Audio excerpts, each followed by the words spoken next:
Who starts?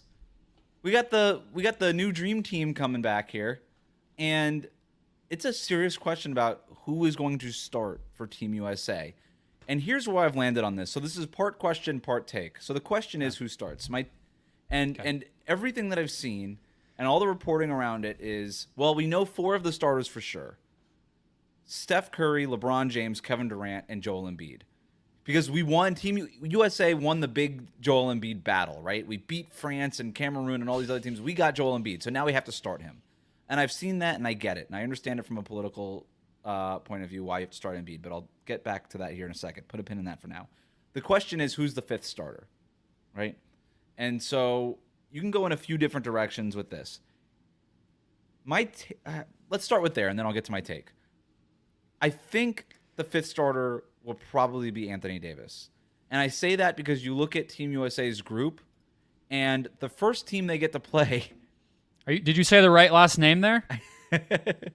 I'm agreeing with you on the first name. I don't know if we agree on the second name. This is the part I wanted to get to, but put a pin in that. But I think what they'll ultimately end up doing is just starting AD.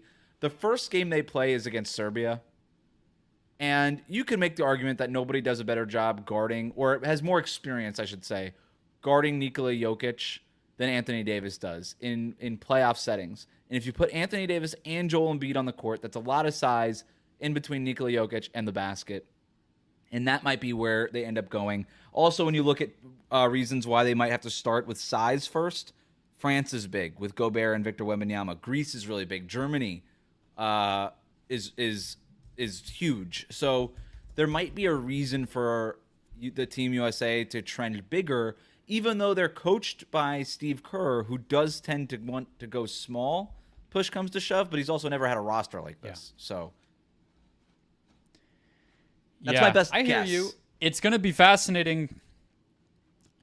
I think the only reason that I might think not Anthony Davis, from just treating it as a question about Anthony Davis for now, before we get into even the other options, is I think he's probably the best backup center. So if he's starting, you're getting kind of messy with the rotation where he's probably the first sub out, and then he's the backup 5 when Embiid has to come out, and then it's like, how much can Embiid play? Don't you kind of want a little bit more fortification behind him?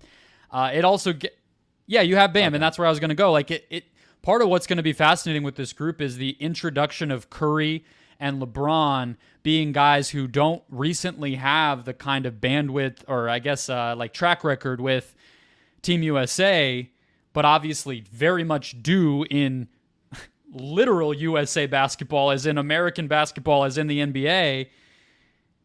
That's going to be interesting. You know, Bam played when it was like, are we going to get sick and freaking cough up a lung 4 years ago? And he went out there and won a gold, you know, and Tatum has been through this multiple times, and Devin Booker has, and Tyrese played in the World Cup, whereas LeBron and Curry are just kind of here. Anthony Davis, another one who's just kind of there. So the like loyalty and where it goes and who gets that first spot on the totem pole is interesting. And obviously Embiid being he's not really part of it because they needed him so badly.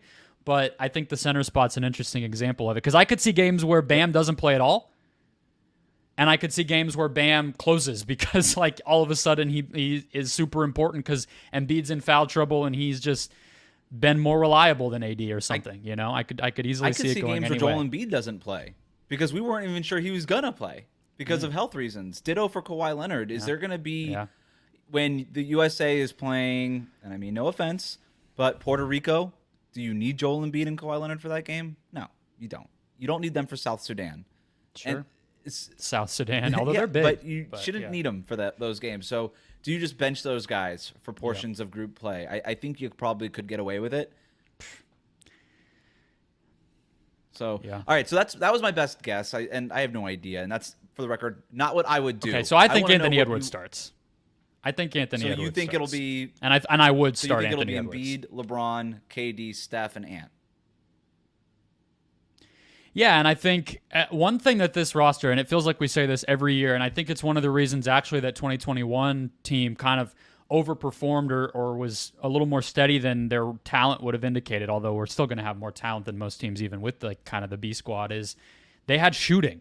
And almost every year we end up saying this. That's why Carmelo Anthony became like a spot-up god every time those extra, whatever number of inches, and then his kind of need to play that role just turned him into like their best option to just bomb threes. And I don't know who does that on this roster. I don't know if Ant is necessarily suited to have to do that. Maybe it's just kind of ends up being Steph. I think Booker clearly can. Tatum clearly can. But from a starting lineup standpoint, I get the idea of going big, but you're clogging things up even more. I like to just say, hey, let's just do a lineup that physically looks more like a standard basketball lineup would look, with roles that feel a little more normal, and make teams beat us, frankly. Yeah, I could see that. I also had like Drew Holiday penciled in maybe Anthony Edwards' place just for perimeter defense. And everybody loves Drew Holiday, and I could just see him winning over the coaches. Could definitely see him closing, if he doesn't start. I think I would probably go, if it were up to me, I would go with Steph. My biggest problem with Anthony Edwards in the starting lineup is I don't know what his function is if he's playing with LeBron James and Steph.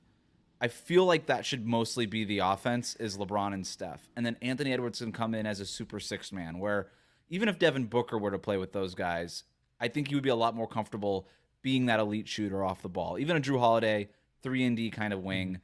Kevin Durant, Jason Tatum, those guys, sure, I think could all just play off of LeBron and Steph. And I don't know that Anthony Edwards is going to do that. Is Anthony Edwards, like, he was already on the record saying, I'm the number one option. He didn't do that at the World Cup. And they needed it. At all. That team became Ant ball, and they needed it. Yeah, but it wasn't like, okay, Ant, we're going to run something for Brunson real quick. Go stand in the corner. Like, that just didn't happen. Anthony Edwards is already telling reporters in Las Vegas, I'm the number one option. It's everybody else's job to work. Was he kidding? I don't know. Was kidding. I think this guy's... Or being facetious, at least. I really think he believes this stuff, man, and I love it. I love Anthony Edwards for it. But what is the value of saying it, Like, that's why I just assumed he must have been kind of tongue-in-cheek, because it's like, you can believe whatever you want to believe, but, like, does anyone else agree with you, and then are you just going to piss people off? What's the upside of making that claim? More commercials. I think, but to your point, going into the World Cup last year, Anthony Edwards' projected role was sixth man off the bench, and then because they had zero scoring in the starting lineup, they had to elevate Anthony Edwards into the number one role. They're not going to need that this year, this time around in the Olympics, because they're going to be able to score points without him on the court. So I do wonder whether or not they'll start him.